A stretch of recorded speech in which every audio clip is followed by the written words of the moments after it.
Tome comigo a palavra e abra no Salmo 53. O salmista, no Salmo 53, versos 1 e 2. Os dois primeiros versos do Salmo 53, onde nos diz a palavra: imagina o tolo em seu íntimo, Deus não existe. Corrompem-se e praticam iniquidade. Já não há quem faça o bem. Do céu observa Deus os filhos dos seres humanos, a fim de ver se há quem entenda, se há quem busque a Deus. Amados, nessa manhã, mais uma vez, eu quero te trazer aquilo que Deus fala de si mesmo através da sua palavra. Porque só Deus examina Deus. Só Deus conhece a Deus. Só o Pai conhece verdadeiramente o Filho. Somente o Filho conhece verdadeiramente o Pai. Mas Deus, ainda que sejamos humanos limitados, aquilo que nós podemos saber a respeito de Deus, aquilo que nós podemos conhecer acerca de Deus, aquilo que nos é possível alcançar na nossa limitação humana, Deus, Ele assim revelou-nos através da sua palavra. E esse conhecimento de Deus, esse conhecimento sobre Deus, acerca de Deus, revelado pela inspiração do Espírito de Deus, ele é necessário para que possamos, sabendo sobre Deus, acerca de Deus, podermos corretamente nos relacionar com Ele, adequadamente nos relacionarmos com Todo-Poderoso. Oséias, no capítulo de número 6, no versículo de número 3, ele diz: conheçamos e prossigamos firmemente, adorando e conhecendo o Senhor. Tão certo como nasce o sol, sua vinda ocorrerá sobre todos nós, como as boas chuvas que vivificam a terra nos tempos apropriados. Nesta oportunidade, eu quero trazer para você alguns atributos de Deus que Ele nos revela na sua palavra. Tendo falado de outros atributos, já quero nessa oportunidade te falar acerca de um Deus que é inescrutável, acerca de um Deus que é justo, de um Deus que é onipotente e um Deus que é onipresente. Esses 4 atributos para que você nessa manhã conheça um pouco mais de quem é Deus. Porque diz o salmista, diz o tolo, o nécio, Deus não existe. Mas ainda que alguém afirme que não existe o oxigênio continua existindo. Ainda que alguém diga eu não posso vê-lo, ele continua existindo. Ainda que alguém diga, mas eu não posso enxergar as suas moléculas, os efeitos do oxigênio continuam sendo perceptíveis à nossa volta. Seja naquele que infla o pulmão, respira, e o oxigênio através dos pulmões vão chegando à corrente sanguínea, e desta vai chegando em todo o corpo e até o cérebro humano, que não pode ficar sem ser alcançado pelo oxigênio, porque entraria em falência. Seja porque você percebe à sua volta a oxidação dos metais como uma reação ao fato de que existe o oxigênio. Ainda que alguém diga, porque eu não vejo Deus, eu afirmo que Ele não existe. Isso não faz com que Deus deixe de existir. O existir de Deus não depende que alguém acredite. O existir de Deus não depende que alguém afirme que Ele existe. Não, ele existe. Quer o homem aceite, quer o homem não aceite, quer alguém creia, quer alguém não creia, Deus continua sendo Deus. E este Deus, ele verdadeiramente, por ser Deus, sendo quem é, ele é inescrutável. Significa que ele não pode ser medido. A terra não o comporta. A palavra diz que ele faz da terra estrado, apoio para os seus pés, utilizando uma linguagem humana, que o homem pode perceber qual é a grandeza de Deus. Um Deus que não pode ser medido, o seu amor não pode ser medido. O poeta Ben Isaac Neroque, ele vai dizer assim: olha, se os mares todos fossem de tinta, se o céu sem fim fosse de papel, se todas as hastes fossem todas canetas, e todos os homens escrivães para descrever o amor de Deus, os mares secariam, não haveria espaço para descrever o seu amor, ainda que se escrevesse de céu a céu, porque imensurável é o amor de Deus. Deus é imensurável em seu amor. Deus é imensurável nas suas muitas misericórdias, porque diz a palavra: as misericórdias do Senhor, elas não têm fim, mas elas se renovam a cada amanhecer. Sabe quando o sol levantou-se no dia de hoje? As misericórdias do Senhor foram renovadas sobre a tua vida. Não podemos medir a Deus. O comprimento, a altura, a profundidade nos escapa, porque Deus é imensurável. Com que nós vamos comparar o Senhor? Não há com que compará-lo. Com quem me comparareis? O homem fica em silêncio nesta hora, porque Deus é incomparável, Deus é inencontrável. Não há equipamentos, por mais sofisticados, por mais tecnologia que possuam, que possam detectar a Deus.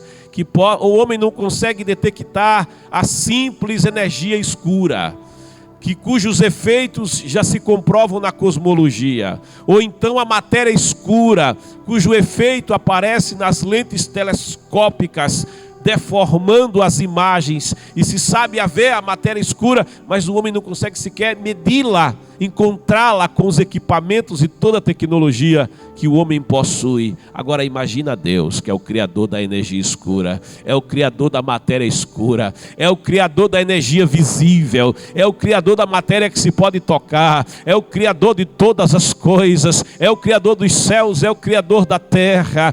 Ainda que seja ele o criador, ele não pode ser encontrado, medido, mensurado, contido ou completamente compreendido pelo ser humano. O homem, por mais que se esforce, por mais que estude, por mais que prescrute, por mais capacidade que ele tenha de mergulhar no pensamento filosófico, teosófico, ele não consegue abarcar completamente a Deus. Eu me lembro de Agostinho, bispo de Hipona, que tinha o desejo de conhecer a Deus. Lendo Oséias, conheçamos e prossigamos adorando e conhecendo ao Senhor. Mas o bispo de Hipona, Agostinho, ele tinha o desejo de saber tudo acerca de Deus. Ele queria conhecer e prescrutar a profundidade de Deus. Tal era o seu desejo de conhecer mais do Senhor. E um dia alguém conta que andando na praia, ele observa um menino, uma criança, que com o calcanhar fazia um pequeno buraco na areia da praia, na areia molhada da praia. E à medida que a marolinha ia chegando, ele com um balde ia pegando água da marola, ia colocando naquele pequeno orifício feito com seu pequeno calcanhar. E ao observar, até com certa com certo riso ao esforço daquela criança, que colocava a água do mar naquele pequeno buraco feito com seu calcanhar, e corria e voltava, e corria e voltava, e tentava colocar a água do mar ali. O bispo, vendo o garoto, disse: garoto, você está tentando colocar a água do mar nesse pequeno buraco feito com o teu calcanhar. Você não vai conseguir. Esse trabalho que você está fazendo é inútil. Você não tem como obter êxito no que você está fazendo, no teu intento. E o garoto, olhando para ele, então diz a história, narra para ele dizendo: e o senhor também, bispo, jamais vai conseguir saber tudo acerca de Deus, ainda que queira muito.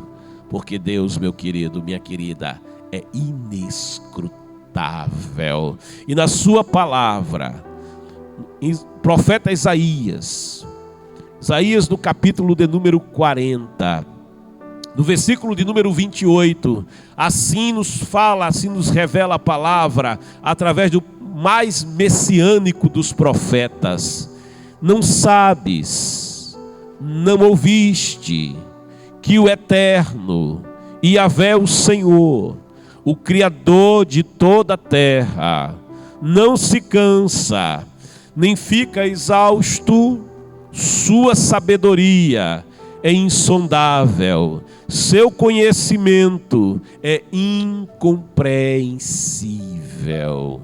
Ele é o Deus inescrutável. Salmo 145. No verso 3 diz assim: o Senhor é grande e muito digno de louvor, sua grandeza é insondável. Ele é o Deus insondável, Ele é o Deus ilimitado, Ele é o Deus imensurável. E é interessante você saber isso, sabe por quê? Porque alguém já disse: não diga eu tenho um grande problema, mas diga ao teu problema: eu tenho um Deus imensurável, eu tenho um Deus inescrutável, eu tenho um Deus ilimitado, eu tenho um Deus que é todo poderoso. Ele tem todo o poder. Romanos, no capítulo 11, no versículo 33, 34, Deus vai revelando que Ele é um Deus inescrutável. O apóstolo dos gentios, inspirado pelo Espírito de Deus, assim escreve: ó profundidade da riqueza, da sabedoria e do conhecimento de Deus, quão insondáveis são os seus juízos, quão inescrutáveis os seus caminhos. Pois quem conheceu a mente do Senhor? Quem se tornou seu conselheiro?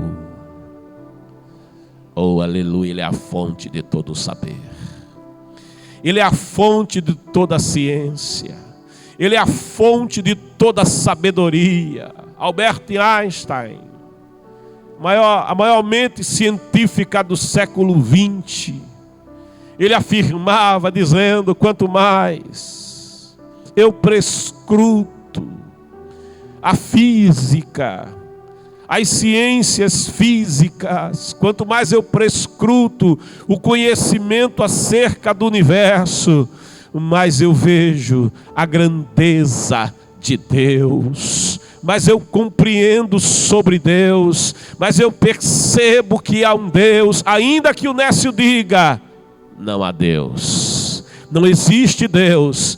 Deus é insondável, Deus é ilimitado, Deus é inescrutável, Deus é todo poderoso. Mas esse Deus que é incapaz de ser completamente conhecido do homem, incapaz de ser totalmente prescrutado pela mente humana, incapaz de ser medido pelo homem, incapaz de ser detectado pelo homem. Oh glória! Apenas com a fé é possível o homem perceber a real presença de Deus. Hebreus 11 diz: a fé é o firme fundamento das coisas que se esperam. A fé é a convicção daquilo que o olho não vê, mas que o coração espera. Pela fé compreendemos que aquilo que existe foi feito a partir daquilo que não se pode ver. E no versículo 6, o escritor aos Hebreus vai dizer: e sem fé é impossível agradar a Deus, porque aquele que dele se aproxima, veja que o texto diz se aproxima, porque é impossível o homem verdadeiramente, plenamente chegar a abarcar quem é Deus. A fé te leva para perto de Deus, a fé te aproxima de Deus, mas ele continua sendo inescrutável, inencontrável. Mas a fé nos liga a Deus através de Cristo Jesus o Senhor, porque diz Hebreus 6, porque Deus espera que aquele que dele se aproxima através de Jesus Cristo creia, primeiro, que Ele é real. Creia, Deus é real e é galardoador. Esse Deus que é imensurável, Ele tem nos seus ricos depósitos, nos seus depósitos eternos, mais que a suficiência para galardoar a tua vida. Ele é inescrutável, Ele é imensurável. Confia nele. Confia nele, entrega a ele o teu caminho e confia nele, porque ele trabalha para aquele que nele espera. Esse Deus que é inescrutável, ele também é justo. Ele vai revelando um outro atributo seu, através da sua palavra, que nós podemos compreender. Deus é justo. Deus não pratica injustiça. Deus, Ele não demonstra favoritismo a quem quer que seja. Deus, Ele não favorece a um em detrimento do outro. Não, Deus é justo. A justiça de Deus orienta os seus atos. A justiça de Deus guia o agir de Deus de eternidade a eternidade. Deuteronômio, no capítulo 32, assim escreve Moisés, versículo 4, ao dizer: Ele é a nossa rocha, as suas obras são todas perfeitas e seus caminhos todos justos. Aí escreve Moisés uma frase que é muito popular em nossos dias, porque ele diz: Deus é fiel. Deus é fiel, jamais comete erros. E aí vai Moisés escrevendo, dizendo: Deus é bom, sábio e justo. Glória a Deus. Você pode dizer comigo: Deus é bom, sábio e justo. Ele não comete injustiças, também não ignora a injustiça. Em Coríntios capítulo 13 diz que o amor não se alegra com a injustiça. O apóstolo Paulo vai escrever nos dizendo que toda injustiça é pecado. E por que injustiça é pecado? Porque em Deus não há injustiça. Deus é justo. Adore a um Deus que é justo. Adore a um Deus que não erra. Deus jamais vai errar com você. A palavra diz: ainda que sejamos infiéis, ainda que o coração do homem ele esteja em uma natureza caída, ainda que, a Bíblia diz: enganoso é o coração do homem, quem o conhecerá? Ainda que sejamos infiéis e falhos, diz a palavra, Deus permanece fiel. Ali na sua primeira carta, o apóstolo Paulo, o apóstolo João, ele vai escrever no capítulo 1, versículo 9, ele diz: se confessarmos os nossos pecados, Ele é fiel e justo. Aleluia. A sua justiça anda ao lado da sua fidelidade. Se confessarmos os nossos pecados, Ele é fiel e justo para nos perdoar os pecados, e afirma João, e nos purificar de toda a injustiça. E aí cabe uma pergunta: como pode um Deus justo justificar o culpado? Como pode um Deus justo justificar o pecador? Como pode um Deus justo salvar o perdido, o assassino, a prostituta, o corrupto, o drogado? Como pode um Deus justo fazer algo por aquele que pratica injustiça? Esse é um pensamento que mexe com a mente do homem. E afirma João: se confessarmos os pecados, Ele é fiel e justo para nos perdoar os pecados e nos purificar de toda a injustiça. Havia na Índia um cientista que estudava formigas. E aquele cientista, uma certa feita, estudando um formigueiro, ele se aproxima daquele formigueiro com curiosidade científica, para conhecer acerca daquele inseto que produz a penicilina, que produz antibióticos para se proteger ali na sua toca, a formiga que vive em comunidade, a formiga que consegue suportar um peso muitas vezes maior do que o seu próprio peso e consegue mover este peso. A formiga que trabalha em equipe, e isso chama a atenção da ciência. E aquele cientista, querendo conhecer da formiga, querendo conhecer do formigueiro, ele se aproxima do formigueiro. Mas quando a sua sombra escurece ali, reduz a luz do dia sobre o formigueiro, quando a sua sombra é projetada sobre aquele formigueiro, as formigas percebem que o estranho está ali perto delas, e elas começam a correr dele, elas começam a entrar na toca, elas começam a se preservar dele, porque ele era um estranho. E naquele momento, aquele cientista, que não tinha a menor intenção de fazer mal a nenhuma daquelas formigas, muito pelo contrário, ele queria ser amigo delas se fosse possível, ele queria conversar com elas se fosse possível, ele queria dialogar com as formigas se fosse possível. Mas naquele instante, ele olhando para aquele formigueiro, ele diz assim: não é possível que elas me compreendam, não é possível que uma formiga entenda a mente de um cientista, não é possível realmente que uma formiga consiga se relacionar com o ser humano, que é muito mais inteligente do que a formiga.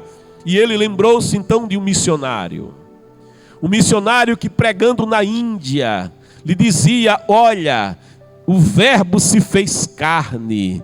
Deus querendo resgatar o pecador que vivia na injustiça e no pecado, na infidelidade.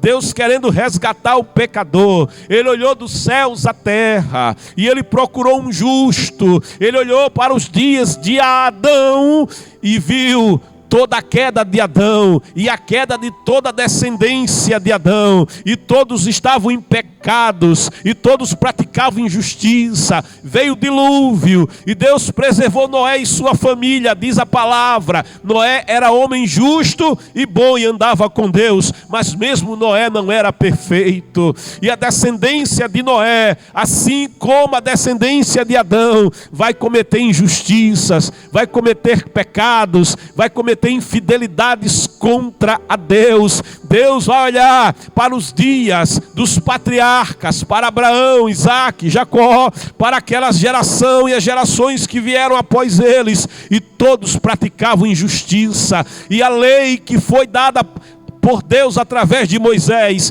ela testificava, ela mensurava e ela sentenciava o pecador à morte por conta da sua infidelidade e por conta da sua injustiça. Deus olhou para as gerações dos dias odiernos, Deus olhou para os anos que ainda virão, geração após geração. Ele olhou para os meus filhos e os teus filhos, e os filhos dos teus filhos, e todas as gerações, e diz a palavra: o Deus eterno, o Deus que olha e abarca simultaneamente passado, presente e futuro. Ele olhou e diz a palavra: e não havia um justo sequer, nem filho de homem, nem filho de mulher, nem filho de rei, nem filho de rainha, nem magistrado, nem padroeiro, nem padroeira. A palavra diz: todos pecaram, todos estavam em pecados e destituídos da glória de Deus. Mas escreve João 3, no capítulo 3, versículo 16: porque Deus amou o mundo de tal maneira que deu o seu Filho unigênito, para que todo aquele que nele crer não pereça, mas tenha a vida eterna. Isaías vai nos revelar, vai nos trazer que Deus, ao ver que o homem haveria de pecar, que o homem haveria de cair na sua presciência, Deus querendo resgatar o homem a quem Ele ama, ainda que na injustiça, ainda que na infidelidade, sendo Deus justo. Há uma pergunta que ecoa na eternidade, quando Deus diz: a quem enviarei?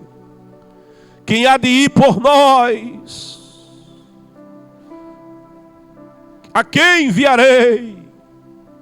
Neste instante o Filho, Ele diz: eis-me aqui, envia-me a mim, eu vou me esvaziar da minha glória. E escreve João no capítulo 1: e o Verbo se fez carne e habitou entre nós, e vimos a sua glória, como a glória do unigênito do Pai, cheio de graça e cheio de verdade. Aquele cientista jamais aceitou esta palavra, porque ele dizia: o Deus justo não pode habitar com o pecador injusto, o Deus santo não pode habitar com o pecador que está em infidelidade e em pecados. Um Deus perfeito não pode habitar com o pecador imperfeito.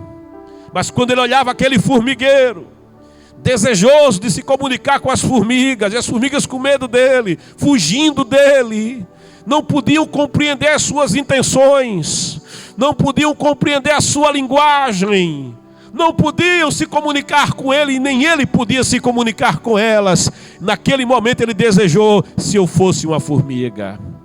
Ah, se eu fosse uma formiga, eu poderia entrar no formigueiro, eu poderia conviver com as formigas, eu ia saber o que eu não consigo saber, eu ia me comunicar da forma como eu não consigo me comunicar, mas eu teria que ser uma formiga. Aí nessa hora o Espírito de Deus trouxe-lhe a palavra à memória e disse: é por isso que o Verbo se fez carne, é por isso que Deus se esvaziou da sua glória, é por isso que Deus se anulou, e tomou a forma de servo, a forma de ser humano. E diz o profeta Isaías: ele tomou sobre si os nossos pecados, ele tomou sobre si o castigo que nos traz a paz. Diz Isaías 53, estava sobre ele, e pelas pisaduras dele nós fomos sarados. Ele é a justiça de Deus. O Antigo Testamento o chamava de Yahvé Tsidkenu, o Senhor, a nossa justiça. E qual é a justiça de Deus? É que Ele pegou o fardo de pecados que o pecador não podia carregar. Ele pegou o fardo de injustiça, a sentença da morte, da qual o pecador não podia escapar. E Deus, da sua graça, esse Deus que é imensurável, esse Deus que é insondável, esse Deus que é justo, é também um Deus de graça. E a graça de Deus é imensurável. E na sua graça Ele enviou o seu Filho.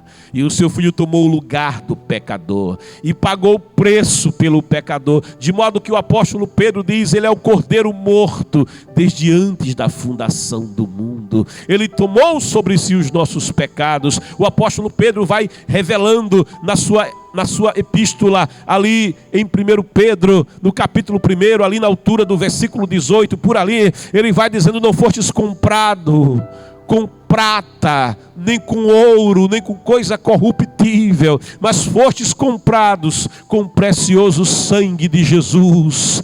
Oh, é por isso que João Batista, olhando para ele, aponta o dedo e diz, eis o Cordeiro de Deus que tira o pecado do mundo, eis o Cordeiro de Deus que tira a injustiça do mundo. É por isso que João vai poder escrever, dizendo, se confessarmos os nossos pecados, ele é fiel, ele é justo para nos perdoar os pecados e nos purificar de toda injustiça. Ele nos diz ali, João, primeira carta de João 2:1, porque temos um advogado. Deus é justo, mas à destra de Deus temos um advogado, porque temos um advogado à destra do Pai. E João diz o nome do advogado ao afirmar, Jesus Cristo, o justo. Aleluia, Jesus Cristo, o justo. E ele afirma, ele é a propiciação pelos nossos pecados. De modo que quando Deus olha para o pecador que se arrepende, quando Deus olha para o pecador que confessa o seu pecado, quando Deus contempla o pecador, Deus não vê o pecado do pecador, mas ele vê o mediador entre Deus e o homem. Jó, nos seus dias, vai dizer, não há entre nós árbitro. Quem pode argumentar com Deus? Quem pode enfrentar a Deus em um debate? Jó vai dizer, não há entre nós árbitro que possa nos defender.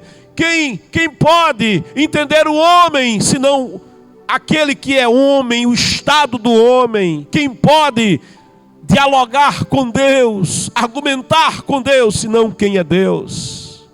E é por isso que quando lá no Antigo Testamento, lá no passado, antes mesmo que houvesse a lei, que fosse dada a lei, celebrada a aliança de Deus com a nação de Israel, nos dias de Jó, Jó vai dizer, não há um árbitro, mas é porque Jó não tinha revelação completa, porque Deus já tinha provido para si cordeiro, como vai revelar em Gênesis 22, quando pergunta a Isaac a seu pai, está aqui a lenha, está aqui o cutelo para o sacrifício, lá tem as pedras para o altar, mas se pergunta a Isaac a seu pai Abraão, aonde está o cordeiro?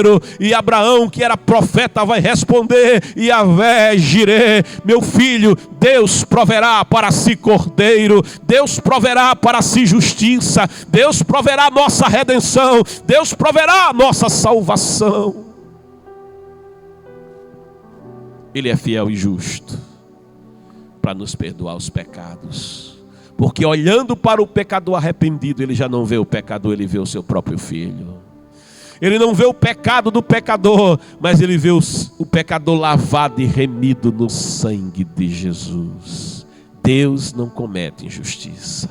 Diz a palavra, afirma a palavra, no Salmo 18, verso 30, este é o Deus cujo caminho é perfeito. A palavra do Senhor é comprovadamente verdadeira. Deus é um escudo para todos aqueles que nele buscam abrigo. Busque abrigo em Deus nesta manhã. Busque abrigo no Senhor. Aqui diz, este é o Deus cujo caminho é perfeito. Sabe que caminho é esse? O caminho é Jesus. Jesus afirma, eu sou o caminho, a verdade e a vida. Ninguém vem ao Pai, senão por mim. O apóstolo Paulo vai afirmar na sua carta a Timóteo, no capítulo 2, versículo 5, na primeira carta, há um só Deus e há um só árbitro, há um só mediador, há um só advogado entre Deus e o homem, Jesus Cristo, o justo. Jesus Cristo, homem. Ele é a propiciação pelos nossos pecados. Deus é justo. Deus é abrigo e Ele tem um caminho para você. Um caminho de vida, um caminho de justiça, um caminho de salvação. Diz a palavra no Salmo 119, no verso de número 7. Vou louvar-te com coração reto, ao aprender tuas justas decisões. Observarei os teus decretos, não me abandones de todo. Como pode um jovem conservar puro, ou seja, reto, justo, o seu caminho, vivendo de acordo com a tua palavra? De todo o coração eu te procurei, não deixes que me afaste dos teus mandamentos. Em meu coração conservei tua promessa, para não pecar contra ti. Bendito sejas, Senhor, ensina-me teus decretos. Com meus lábios tenho enumerado todas as decisões da tua boca. No Salmo 23, o salmista vai dizer: guia-me pelos caminhos corretos, pelos caminhos da justiça, por amor do teu nome. Glória a Deus. Queridos, dois atributos maravilhosos de Deus. Deus é inescrutável. Deus é justo. Não é possível a gente avançar acerca da onipresença hoje, acerca da onipotência. Mas eu quero te dizer, meu querido, que esse Deus que é justo, esse Deus que não comete erros, Ele não é o Deus que abandona o homem no pecado. Ele não é o Deus que abandona o homem nas práticas injustas do próprio homem, não. Ele é o Deus que mandou o seu Filho para buscar, para salvar o que estava perdido, porque Ele te ama. Deus é amor, e Deus prova, diz a palavra, o seu amor para conosco, em que Cristo Jesus deu a vida por nós, sendo nós pecadores vivendo em justiça. Diz a palavra, Ele não leva em conta o tempo da ignorância e nos manda anunciar a palavra. E a palavra que você escuta nesta manhã, Deus mandou anunciar ao teu coração, para que você saiba que é um Deus que te ama, para que você saiba que é um Deus disposto a te resgatar e a te purificar de toda injustiça. Aquele cientista compreendeu: o Verbo se fez carne, para que o homem pudesse entender o amor de Deus. Aquele cientista entendeu, assim como eu gostaria de ser uma formiga para me comunicar com a formiga, Deus precisou se fazer homem para resgatar o homem, para que o homem conhecesse a Deus. Dizem que em uma fazenda, um pastor de ovelhas, tinha uma ovelha que deu cria, mas a cria daquela ovelha morreu. E a ovelha ficou com leite, mas não tinha para quem dar o leite, porque a sua cria tinha morrido. Uma outra ovelha, que também havia nascido naquela fazenda, perdeu a mãe. E ele tinha agora dois sofrimentos da fazenda: uma ovelha órfã, sem mãe, e uma ovelha que tinha perdido a cria. Então veio uma ideia na cabeça daquele fazendeiro. Ele tirou o couro, a pele do cordeirinho que tinha morrido, daquela ovelha que tinha perdido sua cria. Ele tirou a pele daquele cordeiro morto, e com aquela pele ele cobriu como um casaco a ovelha recém-nascida que tinha perdido a sua mãe, e aproximou aquela ovelha com a pele da cria morta daquela mãe que tinha perdido a cria. E a mãe começou a cheirar e sentiu o cheiro da sua cria que tinha morrido, e se alegrou. E permitiu que aquela ovelhinha que tinha perdido a mãe fosse amamentada por ela, e cuidou dela como sua própria filha. É o que Deus fez pelo pecador. Lá na cruz, Jesus vai dizer: Pai, por que me desamparaste? Sabe por que Deus desamparou o seu filho? Porque você tinha perdido a comunhão com Deus. Porque você tinha perdido a eternidade. Porque você tinha caído em pecados. Porque eu estava em pecados. E o salário do pecado é a morte. Então ele pegou o seu próprio filho e o sacrificou lá na cruz do Calvário. E o sangue do seu filho foi colocado sobre o pecador que se arrepende. Aquele homem na cruz que diz: lembra-te de mim quando entrares no teu reino. Ele dizendo: esse homem no meio é justo. Oh, glória! Este que está no meio é justo, nele não há injustiça. Por isso ele diz: lembra de mim quando entrares no teu reino. Aí o sangue do Filho de Deus é colocado sobre ele. E olhando Deus dos céus à terra, ele não via um justo, mas agora ele vê o seu filho. E ao lado do seu filho, ele vê um pecador arrependido, coberto com o sangue da justiça do seu filho. E recebe aquele pecador arrependido como seu próprio filho. Essa é a justiça de Deus. Esta é a salvação que Deus te oferece nessa manhã. Por isso eu te convido, nesse último minuto de louvor e palavra, você que ainda não é filho de Deus. Porque filho de Deus não é quem nasce apenas. Nascemos criatura de Deus. Ele disse: ide, pregue o evangelho a toda criatura. Não nascemos filhos de Deus, nascemos criatura de Deus. Mas em João 1,12 diz: mas a todos quantos o receberam, deu-lhes o direito de serem feitos, agora sim, filhos de Deus, a saber, os que creem no seu nome, os quais não nascem da vontade da carne, da vontade do sangue, nem da vontade do homem, mas nascem de Deus. Porque só Deus, meu querido, pode gerar filhos para si mesmo. E todo aquele que vem a Ele te convida: vinde a mim. Ele diz: aquele que vem a mim, de maneira nenhuma lançarei fora. Venha ao Senhor nessa manhã.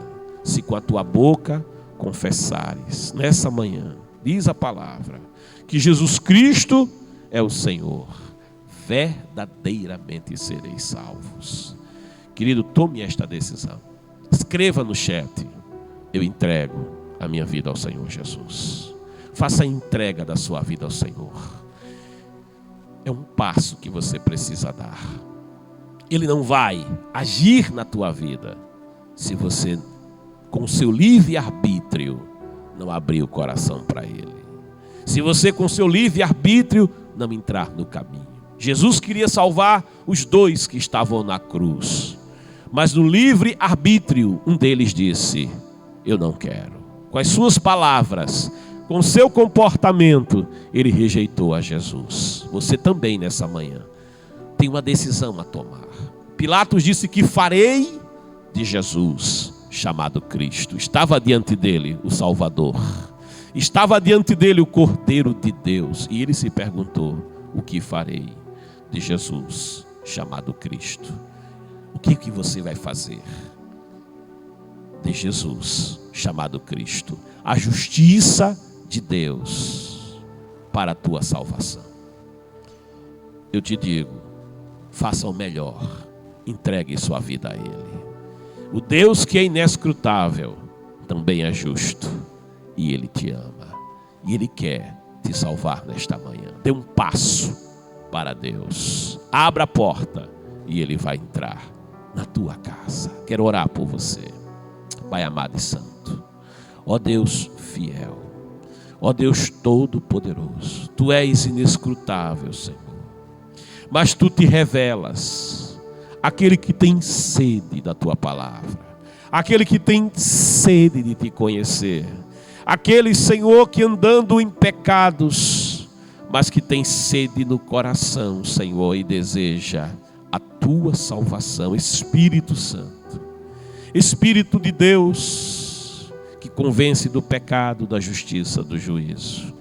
Ó Senhor, convence nessa manhã cada vida, cada coração. Revela e aplica a Tua palavra nessa manhã, salvando, ó Senhor, tirando das garras do pecado, tirando das garras da morte, Pai amado, libertando, Senhor, vidas aprisionadas nesta manhã, eu te peço, Pai, esta pessoa que nessa manhã ouviu a tua palavra, Senhor, diante de ti confessa os seus pecados, se coloca diante de ti, como diz a tua palavra, se confessarmos os nossos pecados, Ele é fiel e justo, oh glória, fiel porque tu não podes ser infiel, é nós que falhamos, justo porque tu não cometes erros, somos nós que cometemos erros, ó Senhor, mas tu enviastes o teu Filho, aleluia, para nos resgatar, e Ele pagou um preço tão alto, Senhor, pela nossa redenção. Eu te peço, Pai, esta pessoa que se confessa a Ti nesta hora, perdoa os seus pecados, purifica de todo o pecado, de toda injustiça, Senhor. Eterno Pai, que ele sinta, que ela sinta a alegria, o gozo da salvação, salvação que a religião não pode dar, salvação que tradição religiosa não pode dar, salvação, Pai, que a justiça própria humana não pode dar, mas que o sacrifício de Jesus Cristo, aleluia, nos outorga de graça, como diz tua palavra, salvação é graça.